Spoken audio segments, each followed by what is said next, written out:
चलो रे चलो रे चलो चलो रे चलो रे चलो चलो जहाजपुर। हर प्राणी की मूलभूत आवश्यकता है।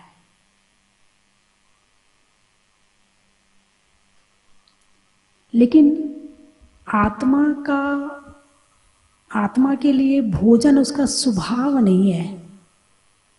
असाता वेदनी कर्म के उदय में भूख लगती है और साता वेदनी कर्म के उदय में भोजन मिलता है। पूजा में कहा है क्षुधा रोग विनाशनाय नैवेद्यम निर्पामति स्वाहा, है ना। पूजा में कहते हैं क्षुधा रोग यानी बीमारी। अब बीमारी है तो इलाज क्या है? भाई बीमारी है, आप कहते हैं ना, अरे आजकल की दुनिया तो कहाँ से कहाँ पहुँच गई, आजकल की दुनिया कहाँ से कहाँ पहुँच गई, आजकल तो हर बीमारी का इलाज है, कहते हो ना। लेकिन क्षुधा रोग विनाशनाय का इलाज क्या वैज्ञानिकों के पास है? क्या वैज्ञानिक क्षुधा को बीमारी मानते हैं?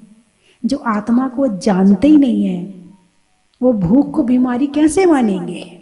जो भूख रहित परमात्मा को जानते नहीं हैं वो तो कल्पना भी नहीं कर सकते कि इंसान भोजन के बिना भी रह सकता है। और जब जैन धर्म के लोग कई बार इलाज करवाते हैं तो डॉक्टर कहते हैं इतने उपवास नहीं करने चाहिए आपको, ऐसा नहीं करना चाहिए आपको, वैसा नहीं करना चाहिए। एक आपको चमत्कार बताऊं उपवास का। एक अम्मा जी थी, उन्हें थायराइड की प्रॉब्लम थी, उन्हें रोज सवेरे सो के उठ के गोली खानी पड़ती थी। तो उन्होंने कहा मुझे तो 1234 वाले 1234 के व्रत होते ना, वो व्रत करने हैं मुझे, और वो भी उपवास से। घर वाले नाराज हुए, डॉक्टर मना कर रहा है, घर वाले मना कर रहे, बोले ना मेरा तो अंदर से भाव हो रहा है कि मैं तो करूंगी ही करूंगी। बोले अच्छा दवाई खा लेना। बोले दवाई बिल्कुल नहीं खाऊंगी जिस दिन उपवास होगा। अब घर वाले परेशान, उनने अपने उपवास शुरू कर दिए और उपवास करते करते उनका थायराइड ठीक हो गया। अब उन्हें थायराइड की दवाई नहीं खानी पड़ती है। यानी हर बीमारी का इलाज दवाई नहीं है, बहुत सारी बीमारियों का इलाज उपवास है, कम खाना है, रस परित्याग है। हर बीमारी का इलाज दवाई नहीं है। और उनका थायराइड ठीक हो गया। इसका मतलब आजकल वैज्ञानिक भी कहते हैं, बोले 8 घंटे खाओ 16 घंटे का उपवास करो, 12 घंटे खाओ 12 घंटे का उपवास करो। बोले जिस समय आप भूखे रहते हो तो वो शरीर में जो विषैले पदार्थ होते हैं तो भूखे रहने से वो नष्ट हो जाते हैं, और यदि आप उन्हें भोजन देते रहोगे तो वो बढ़ते रहते हैं, क्योंकि उनको भोजन मिल रहा है तो विषैले पदार्थ बढ़ते रहते हैं। और यदि आप उपवास करते हो, भूखे रहते हो, उनके हिसाब से भूखे रहते हो, तो वो पदार्थों को भोजन नहीं मिला तो वो वहीं नष्ट हो जाते हैं। ये वैज्ञानिकों का कहना है। वो कहते हैं शरीर के स्तर पर, शरीर को स्वस्थ रखने के लिए। लेकिन भगवान महावीर कहते हैं आत्मा को सुखी रखने के लिए उपवास करना चाहिए। भोजन एक बीमारी है, भूख एक बीमारी है और भोजन एक दवाई है। ठीक है। अब भोजन भूख की दवाई तो है, लेकिन एक दवाई ऐसी होती है जब तक खाते रहोगे तो ठीक रहोगे, स्थायी इलाज नहीं है। भूख लगी, भोजन कर लिया, थोड़ी देर के लिए बीमारी शांत हो गई, फिर उसके बाद में शाम को फिर भूख लग गई, फिर शाम को फिर भोजन कर लिया, फिर सुबह फिर भूख लग गई। ये अस्थायी इलाज है। भूख एक रोग है और भोजन एक दवाई है, लेकिन अस्थायी इलाज है ये। तो भूख लगे ना, इसका स्थायी इलाज क्या है? तो इसके लिए भगवान महावीर ने 12 तप बताए हैं। कितने? 12 तप। और 12 तप में सबसे पहले तप का नाम है अनशन। अनशन का मतलब, अनशन पे बैठते ना लोग, जब कभी राजनीति में कुछ मामला मुद्दा होता है तो सामने वाले को से काम करवाने के लिए लोग अनशन पे बैठते हैं। अनशन पे बैठने का मतलब उनका तो पानी भी चलता रहता है, उनका तो थोड़ा बहुत चलता रहता है और वो अनशन पे भी बैठे होते, जबकि सब जानते हैं अनशन का मतलब कुछ नहीं खाना। अनशन शब्द यदि लिया जाए तो वर्तमान में जो लोग धरने पे बैठते हैं उनका ये अनशन माना जाता है, लेकिन भगवान महावीर के अनुसार पहला तप अनशन है। 12 तप में शुरुआत मन से नहीं करी, वचन से नहीं करी, ध्यान से नहीं करी, शुरुआत करिए अनशन से। आप क्रम देखिए, मतलब कोई भी चीज का क्रम है, उसी क्रम से चलेंगे तो सही रहेगा। अब हम कहें क्या होता है उपवास करने से, भाव अच्छे रखो, भाव अच्छे रखो, नहीं। जब तक शरीर को उपवास आदि नहीं कराया जाएगा तब तक तुम्हें अपने भावों की परीक्षा भी होने वाली नहीं है। पेट भरा है, स्वाध्याय में मन लग रहा है क्योंकि भूख नहीं लगी, शरीर को सुख ही मिल रहा है, सुखी है शरीर, शरीर में कोई आकुलता नहीं है, तो स्वाध्याय में बड़ा मन लग रहा है। अब शरीर में आकुलता हो फिर स्वाध्याय में मन लगे, इसके लिए स्थिति उत्पन्न हमें खुद करनी पड़ेगी, और वो स्थिति उत्पन्न होती है उपवास से। किससे? उपवास से। पहला तप। और किसने कहा? मैंने नहीं कहा, किसी आचार्य ने नहीं कहा, भगवान महावीर ने कहा है। यदि महावीर ने 12 तप का वर्णन किया है तो पहला तप है अनशन, शक्ति अनुसार। यदि आपके अंदर 1 उपवास की शक्ति है आप 1 जरूर कीजिए, 2 की शक्ति है 2 जरूर कीजिए, एकासन की शक्ति है एकासन कीजिए, लेकिन सप्ताह में 1 दिन करिए जरूर। इससे शरीर जो वैज्ञानिक के हिसाब से जो विषैले पदार्थ है उसको इंग्लिश में क्या कहते हैं? टॉक्सिन बोलते, क्या बोलते हैं?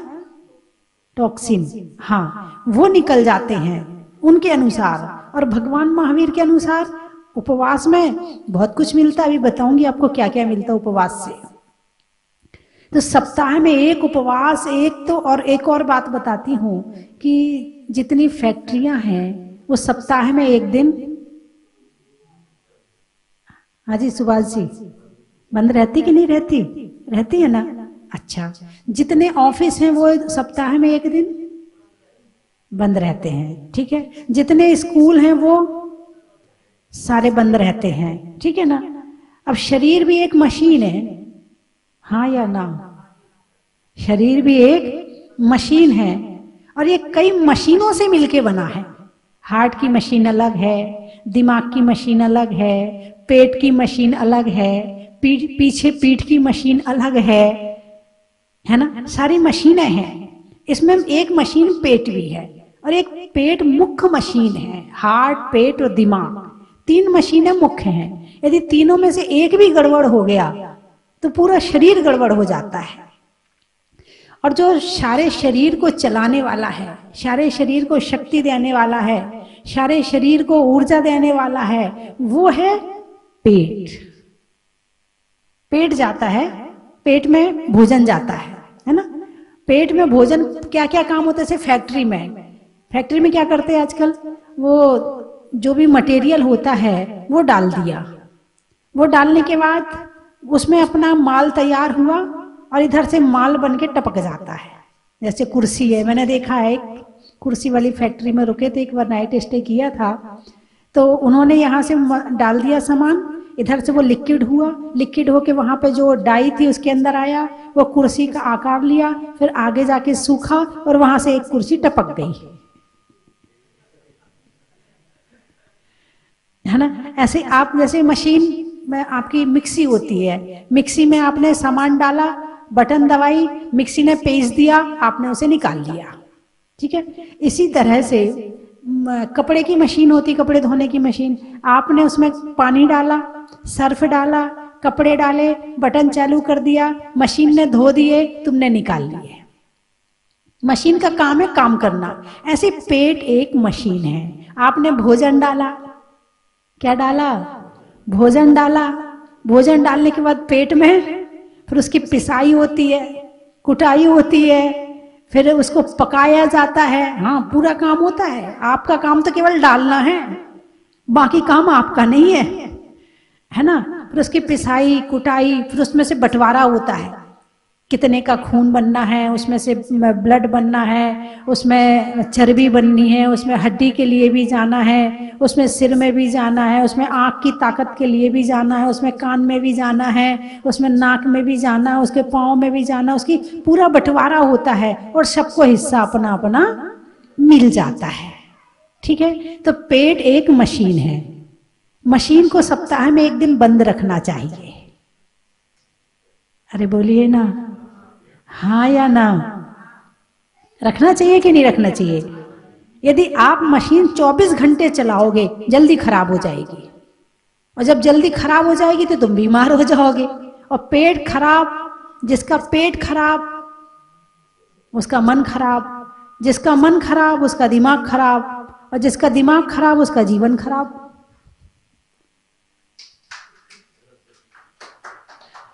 है। तो इसलिए यदि पेट सही है तो आपको बहुत सारी चीजें शरीर की सही रहेंगी। तो पेट को सही रखने के लिए उपवास बहुत जरूरी है। जैसे सारी फैक्ट्री, सारे स्कूल, सारी चीज, सारे बाजार सप्ताह में एक दिन बंद रहते हैं, ऐसे ही पेट को एक दिन आराम देना चाहिए। रेस्ट कर भाई, तूने 6 दिन काम कर लिया, चल एक दिन अब रेस्ट कर। अब वो रेस्ट करेगा, दूसरे दिन वो फिर काम करने तैयार हो जाएगा। ऐसे करके आप उस पेट को लंबे समय तक ले जा सकते हैं। और यदि आपने खूब खाया, ये भी खा लो, ये भी खा लो, ये भी खा लो, ये भी खा लो, बेचारे को शांति नहीं दे रहे हो। और जैसे साधु संत हैं 24 घंटे में एक बार लेते हैं, पेट धन्यवाद देता है उन्हें। चले एक बार लेने के बाद शाम तक पच गया, अब वो सुबह तक 18 घंटे या 12 घंटे या बिल्कुल खाली रहा, तो पेट को रेस्ट मिल गया। अब वो तो उतने घंटे के बाद भोजन करेंगे। 24 घंटे में से उन्होंने 10 बजे लिया तो 6-8 घंटे में भोजन पच जाता है। ठीक है, अब 8 घंटे में पच गया, बचे 16 घंटे, 16 घंटे पेट को रेस्ट मिल गया। अब आप क्या करते हो, सो के उठ के शुरू कर देते हो, और रात को सोते सोते तक। तो आपके लिए उपवास बहुत जरूरी है। बिना उपवास के काम हो ही नहीं सकता आपका, क्योंकि आपने 6 दिन बहुत ज्यादा काम करवाया, हैवी लोड दिया आपने पेट पर। इसलिए अब जरूरत है कि वो उसे एक दिन उसे रेस्ट दिया जाए। और ये मैं भी नहीं, भगवान महावीर कह रहे, और भगवान महावीर तो कहते हैं साधना की दृष्टि से, और वैज्ञानिक भी कहते हैं। ठीक है, नहीं मैं आपसे ये नहीं कह रही कि आप उपवास करना, यदि भावना हो तो बता दो। 1 साल का संकल्प ले लो, ज्यादा दिन का नहीं। बाहर की छूट है, बीमारी की छूट है, स्वस्थ रहो तो कर लेना, नहीं हो तो कोई बात नहीं। ऐसा हो सकता है क्या? 1 साल तक के लिए हिम्मत करनी पड़ेगी। गर्मी आएगी, पानी की छूट है, जूस की छूट है, वैसे तो नहीं लेना चाहिए, फिर भी आप उतना छूट करके कर सकते हैं। यदि हो गए तो हाथ उठा लीजिए। बहुत बढ़िया, बहुत अच्छे भक्त बैठे हुए हैं। अब उपवास करने से क्या क्या होता है वो सुनिए आप। उपवास करने से एक तो धैर्य, सहनशीलता आती है। क्या आती है? सहनशीलता आती है। यदि आपको भूख लगे और भोजन ना मिले तो गुस्सा आता कि नहीं आता? पेट में तो बहुत तेज तेज भूख लग रही है, अब थाली आने में देर हो रही है, तो गुस्सा आएगा कि नहीं आएगा? आएगा, है ना? लेकिन आपने यदि उपवास करने का अभ्यास किया है और फिर थाली आने में देर हो तो आपको कोई आकुलता नहीं हुई, कोई बात नहीं, आराम से ले आओ, कोई बात नहीं है, ऐसा आप कह सकते हो। क्यों कह सकते हैं? क्योंकि आपको भूखा रहने का अभ्यास है, सहनशीलता आती है। सहनशीलता बहुत बड़ी चीज है, बहुत बड़ा गुण है सहनशीलता। आज इतनी लड़ाई, इतने झगड़े, इतना सब कुछ हो रहा है, किसके कारण हो रहा है? क्योंकि सहनशीलता नहीं है। यदि माँ ने जरा सा बेटी को डांट दिया तो बेटी चिल्लाना शुरू कर देती है। यदि सास ने बहू को डांट दिया तो वो अलग होने तैयार बैठी है। यदि पिता ने बेटे को डांट दिया तो वो अलग व्यापार करने तैयार बैठा है। भाई ने भाई को कुछ कह दिया तो दिक्कत। यानी सहनशीलता नहीं होने के कारण से ये सारे काम हो रहे हैं। अब मारना तो बहुत दूर की बात है, अब तो हाथ लगाना भी मुश्किल है बच्चों को। पहले तो खूब कूट लेते थे, इधर माँ कूट लेती थी, उधर टीचर कूट लेता था, जरूरत पड़ जाए तो कभी पिता भी कूट लेता था और रो धो के फिर तैयार हो जाता था। और अब का बच्चा यदि तुम जरा सा पीट तो लो, आत्महत्या कर लेगा कोई बड़ा होगा तो। और पहले तो बड़े बेटे को भी पिता पीट ले तो कुछ नहीं कहता था, इधर उधर हो जाता था, ठीक हो जाता था। यानी सहनशीलता, उपवास करने से क्या आती है? सहनशीलता आती है, सहन करने की शक्ति आती है। क्या क्या सहन करना है? बात सहन करने की शक्ति, दुख सहन करने की शक्ति, और हर तरह की शक्ति आती है। किससे? उपवास करने से। दूसरी बात, इच्छा निरोधा तपा। तप की क्या परिभाषा है? इच्छाओं का निरोध करना तप है। क्या है? तपस्या किसे कहते हैं? इच्छाओं का, इसका सारे तप का सार यदि निकाला जाए तो इसका सार ये है कि इच्छा का निरोध करना तप है। अब उपवास में आपने क्या किया कि एक बार एक बच्चा था तो वो उसके नंबर करीब 90 आए थे और आने चाहिए थे 95। उस जो पेपर करके आया था वो 95 100 का करके आया था। उसे बड़ा दुख हुआ, खूब रोया, मेरे इतने कम क्यों आए, मेरे तो 100 आने चाहिए थे, ऐसा वैसा खूब रोया। वो आत्महत्या करने चला गया, मरने चला गया। आजकल यही हालत है बच्चों की। तो वो मरने गया, तो वो नदी में कूदने गया था मरने के लिए। तो बाजू में एक व्यक्ति बैठा था, बोले भाई क्यों, क्या कर रहा? बोले मरूंगा मैं तो। बोले क्यों मरना चाहता है? बोले इसलिए मरना चाहता हूँ कि मेरे नंबर कम आए। बोले कितने आए? बोले 90 आए हैं। तो बोले कितने आने थे? बोले कम से कम 100 तो नहीं तो 96-98% तो मेरे आने, इतना तो मैंने किया था, लेकिन नहीं आए मेरे, अब मैं मरना चाहता हूं।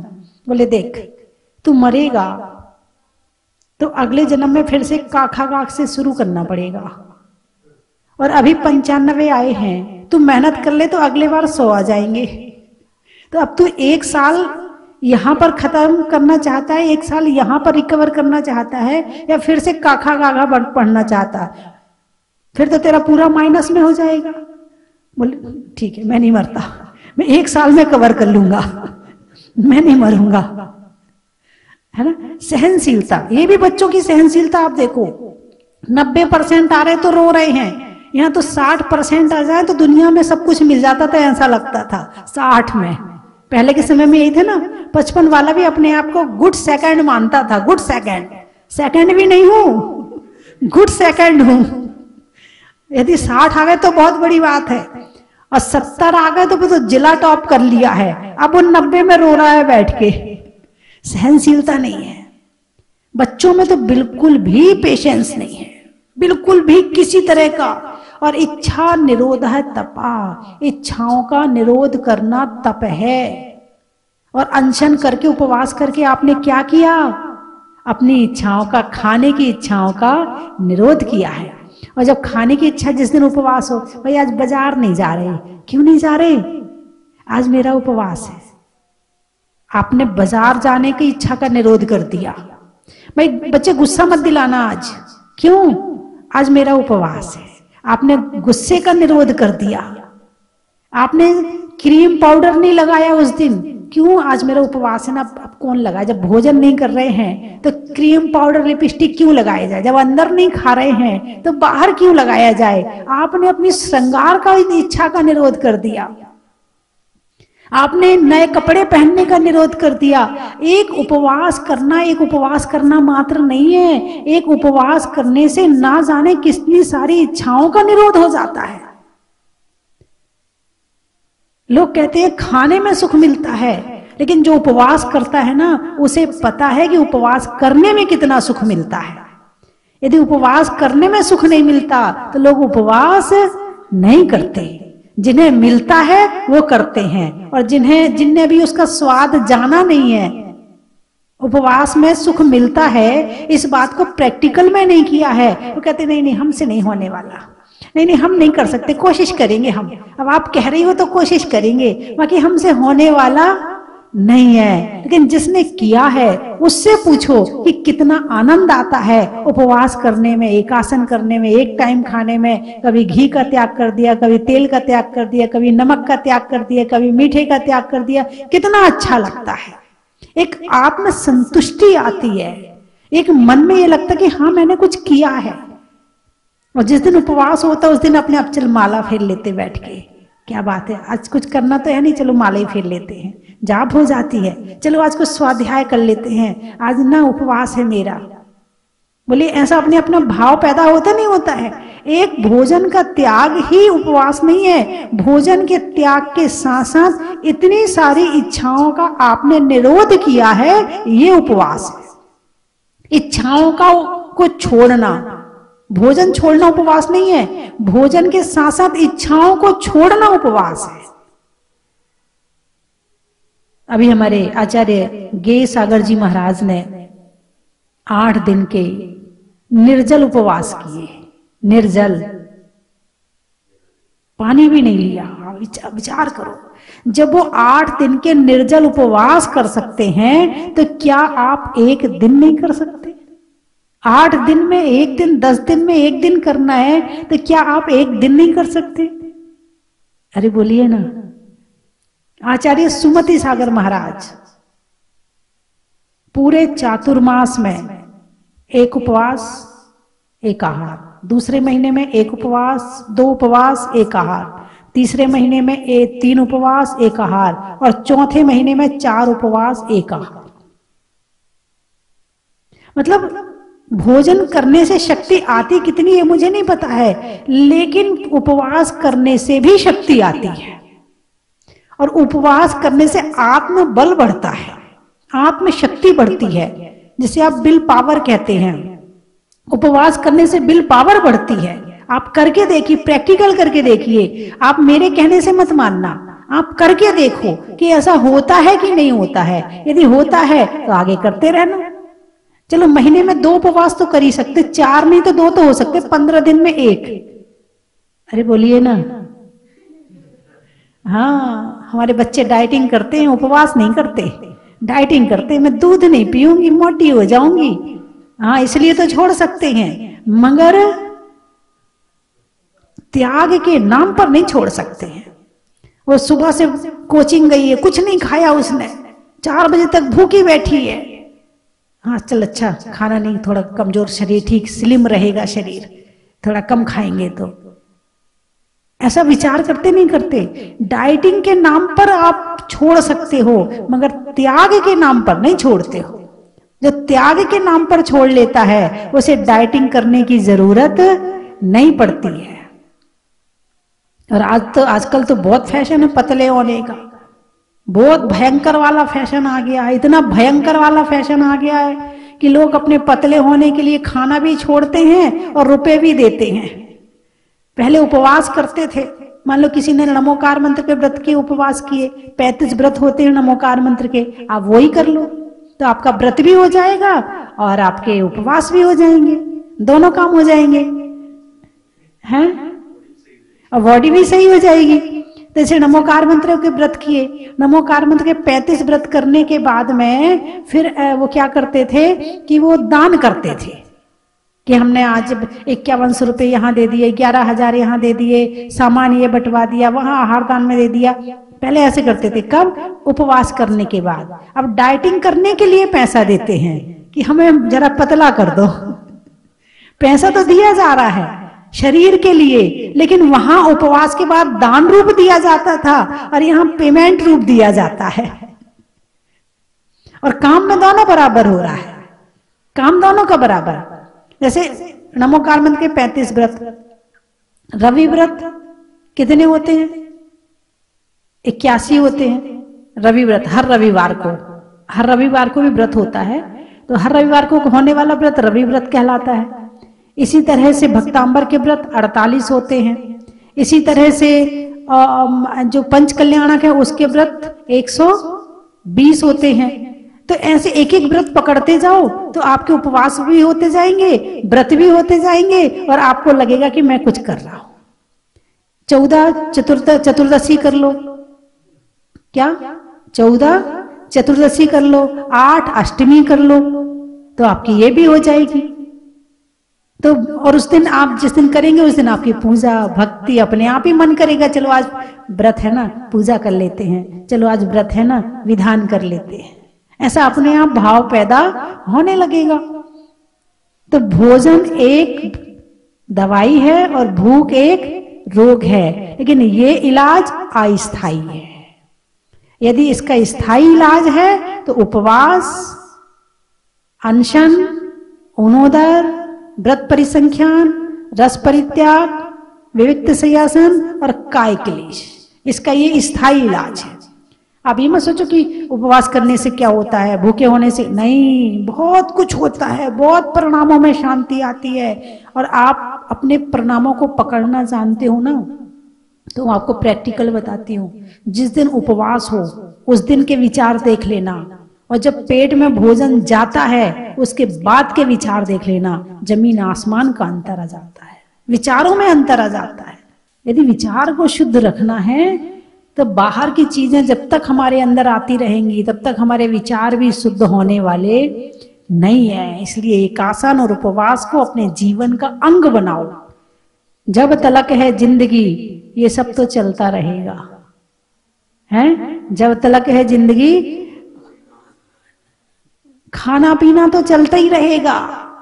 बिना खाए तो आज तक हमने त्रियंच गति में थे, तो वहां खाया था क्या? खूब खाया, खाने के अलावा कोई काम ही नहीं था। जब चिड़िया बंदर आदि बने तब भी दिन भर खाना ढूंढते रहते थे, कहाँ मिलेगा कहाँ मिलेगा। अब पुण्य के उदय से मनुष्य बने हो तो मनुष्य बनने पे तुम्हें खाना सही मिल गया है, समय पे मिलता, टाइम से मिलता, हर चीज मिल जाती, सब कुछ हो जाता है, ठीक है ना। लेकिन अब यहाँ पर खाना भी मिला है और उपवास की शक्ति भी मिली है। अब यहां तुम दोनों काम कर सकते हो।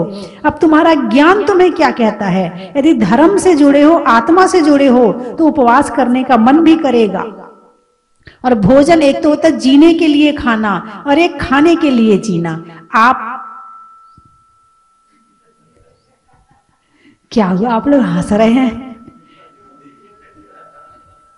जो जीने के लिए खाएगा तो हम जैसे एक टाइम में काम हो जाएगा। जो जीने के लिए खाएगा और जो जीने के लिए खाएगा वो उपवास भी करेगा। भाई रोज रोज क्या खाना, अनंत काल से खाते आ रहे, आज तक भूख शांत नहीं हुई है, चलो एक दिन उपवास भी कर लेते हैं।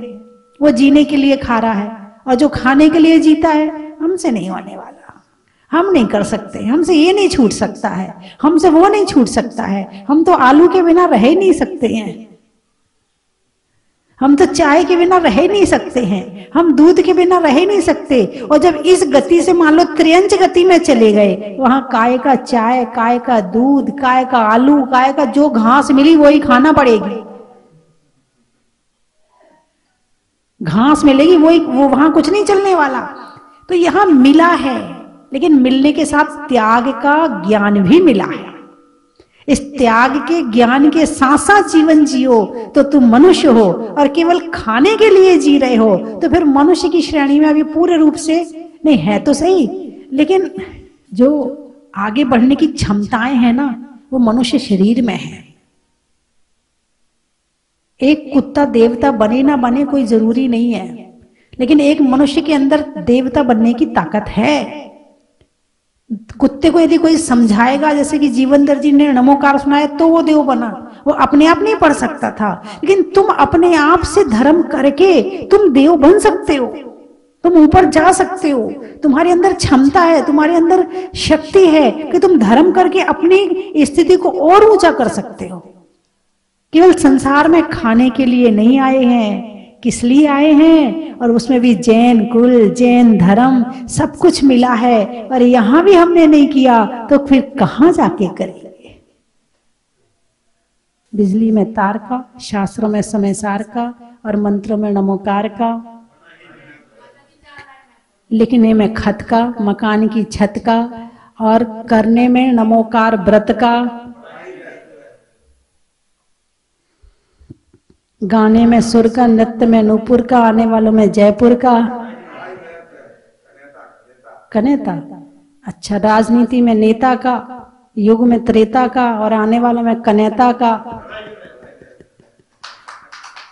त्रियंच में बिल्ली का, सर्दी में तिल्ली का और आने वालों में दिल्ली का,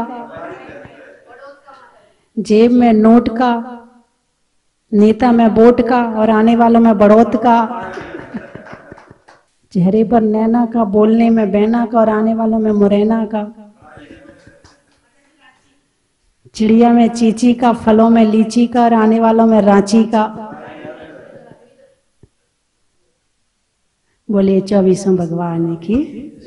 जब दिल में हो तस्वीर तुम्हारी और किसी का क्या करना, चारों दिशा में ख्याति हो तेरी माँ, खुशियों का क्या कहना। चारों दिशा में ख्याति हो माँ तेरी, खुशियों का क्या कहना। माता जी कोटि कोटि वंदन। गणनी आयरिका 105 श्री स्वस्ति भूषण माता जी की जय। सभी दर्शकों एवं श्रोताओं से अनुरोध है कि माता जी के आगामी कार्यक्रमों की श्रृंखला में कल 9 मार्च को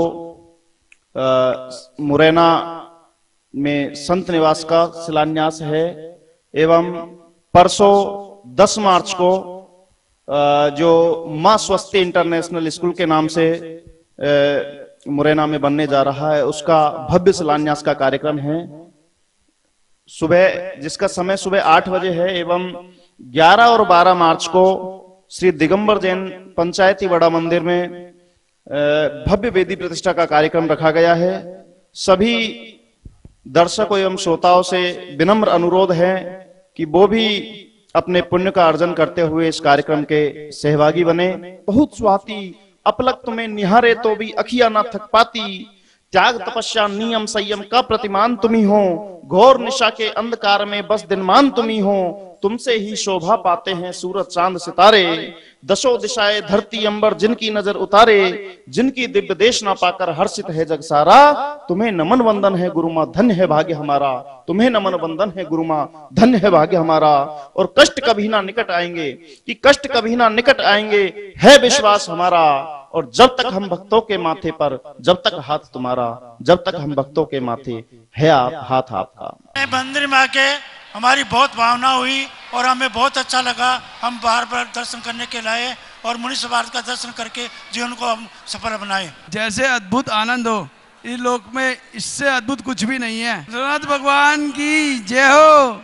चलो स्वस्ति धाम, चलो स्वस्ति धाम, आओ स्वस्ति धाम, चलो स्वस्ति धाम, चलो स्वस्ति धाम, चलो स्वस्ति धाम, आओ स्वस्ति धाम, चलो स्वस्ति धाम। स्वस्ति धाम मुझे जाना है, मन में है ये धारणा, स्वस्ति धाम मुझे जाना है, मन में है ये धारणा। विश्व तीर्थंकर की मूरत हो, विश्व तीर्थंकर की मूरत को मन भर के निहारना। चलो कंचन की थाल को सजाओ रे आज, रत्नों की थाल को भर लाओ रे आज, आओ आओ करे रे गुणगान आरती भगवन की, आओ आओ करे गुणगान आरती भगवन की, आओ आओ करे रे गुणगान आरती भगवन की।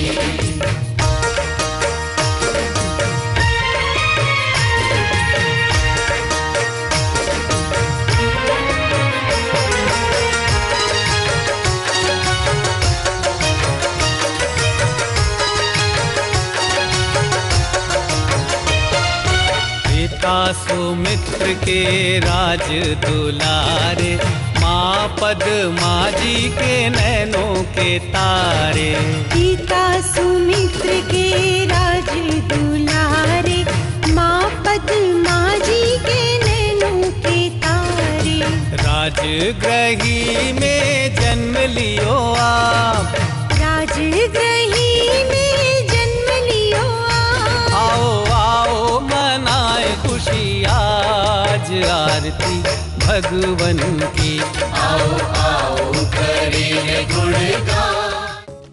परम विदुषी लेखिका गणिनी आरिका रत्न श्री 105 स्वस्ति भूषण माता जी, जिन्होंने मात्र 20 वर्ष में 100 से भी अधिक किताबें लिखकर जैन समाज को अनूठा योगदान दिया है।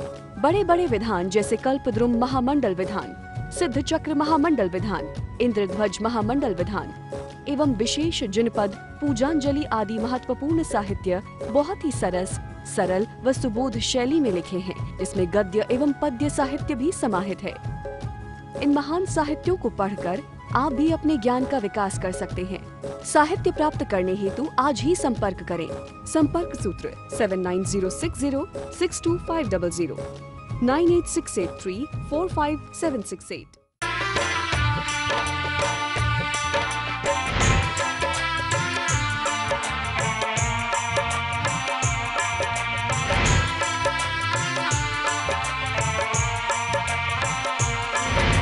चलो रे चलो रे चलो चलो रे चलो रे चलो चलो जहाज पर।